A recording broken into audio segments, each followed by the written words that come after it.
Having a solid technical foundation helps us to learn more complex repertoire, but one of the big keys to learning new pieces faster is by learning to become better sight readers.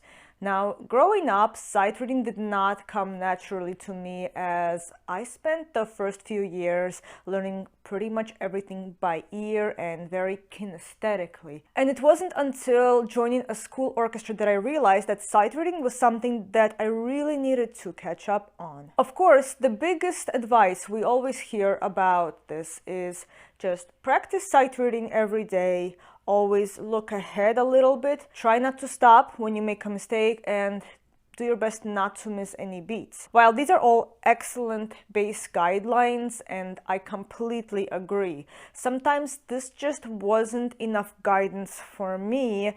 And I was always impressed how some people just seem to be able to sight read very challenging music. Hey, this is Langerman from Violinna.live, helping you along your musical journey. In this video, we're going to go over 4 things that will help you improve your sight reading skills, and these all go hand in hand with each other. That means that even if you improve on just one of these, it will already begin to help the others as well. Be sure to watch until the end, because I will throw in a bonus tip on what helped me more than anything, but of course this is taking into account everything else that I'll be talking about. So tip number 1 is to practice scales and arpeggios a lot.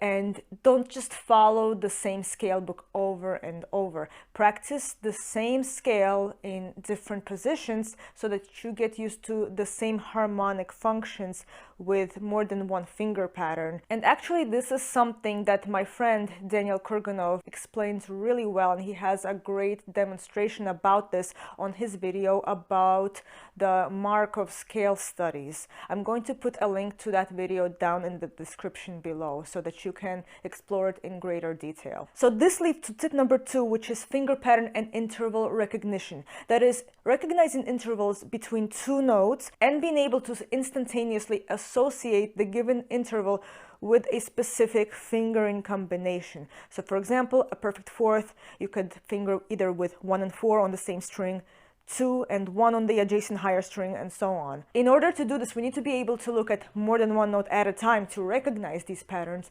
and this can start with something as simple as recognizing a scale pattern. Now, in order to take in a larger and more complicated pattern, we definitely need a knowledge of music theory in order to learn it quicker. So for example, let's take a look at Dvorak's New World Symphony, and I'm going to look at the first violin part right at the end of the symphony. This is the end of the 4th movement, rehearsal 12. Look at these arpeggios over here. Instead of going note by note, we can learn these arpeggios so much quicker just by labeling each measure with what chord it is outlining. So for example, in this case, the first measure is an E minor arpeggio, and the second measure is a B flat major arpeggio, and so on. And because I know the different finger patterns of major and minor arpeggios from my scale studies, it becomes much easier to associate a good fingering combination for this. So tip number 3. Believe it or not, your oral skills, your ear training is actually a very helpful tool in sight reading. I know most people are like, what? I thought learning everything by ear made sight reading more difficult. But remember that there is more than one approach to sight reading. There is more than one way to learn the same thing, and there are many different angles at which we can look at something. Not just being able to identify those intervals that we were talking about, but also being able to know the quality of the interval, how they sound before playing it. It's really a combination of all these skills together.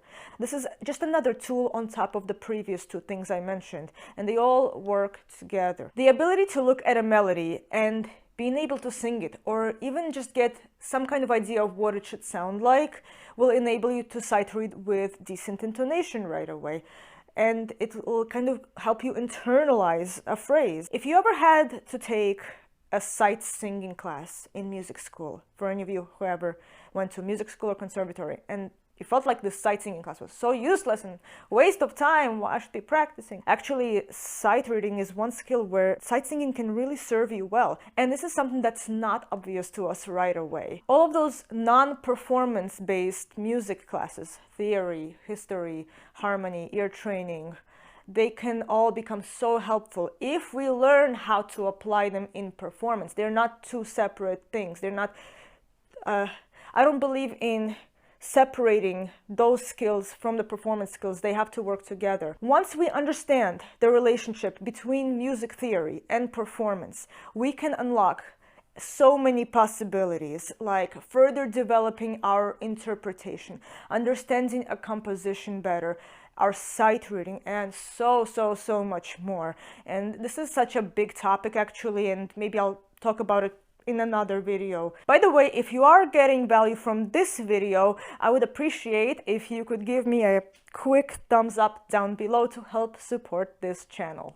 A very similar idea of combining the skills that I mentioned in tips 2 and 3 can also be applied in rhythm. So that means not only recognizing different rhythmic values, but practicing at looking at the bigger patterns and recognizing not only where the big beats fall, but also feeling the pulse and the subdivision. If rhythm is something that you would like to focus more on in your sight reading, a great resource that I can recommend you is this book called Rhythmic Training by Robert Sterer. What this book focuses on is showing visually in all of the examples the relationship and ratio between a specific written rhythm and the underlying beat or subdivision. And the idea is that you sing or you say the rhythm of the upper line while simultaneously tapping or conducting the beat or subdivision of the lower line. And this can get very tricky, but it's such an excellent tool to improving your rhythm, which will help you so much in sight reading, like in orchestra readings, those chamber music parties, and just when you start learning a new piece of music. If you're interested to check out this book, I'm going to put my affiliate link down in the description below so you can check it out. And there is also a more elementary version of this called Basic Rhythmic Training, but the underlying principles are the same. Here's a bonus tip for those of you who made it this far in the video. Thank you for watching. As promised, I'll share with you the one thing that has helped me catch up on sight reading more than anything, and that was learning new etudes every week.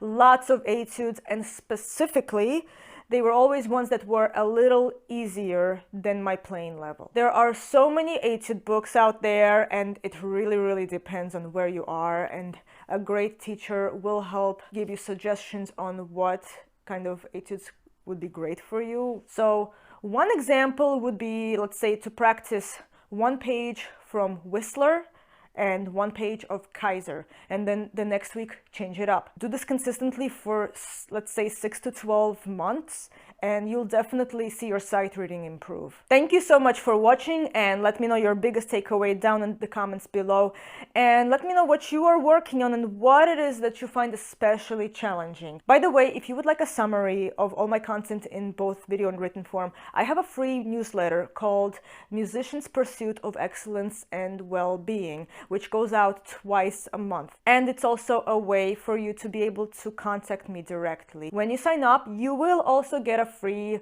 practice template PDF, so the link to sign up is down below. Don't forget to subscribe, hit the notification bell, and happy practicing.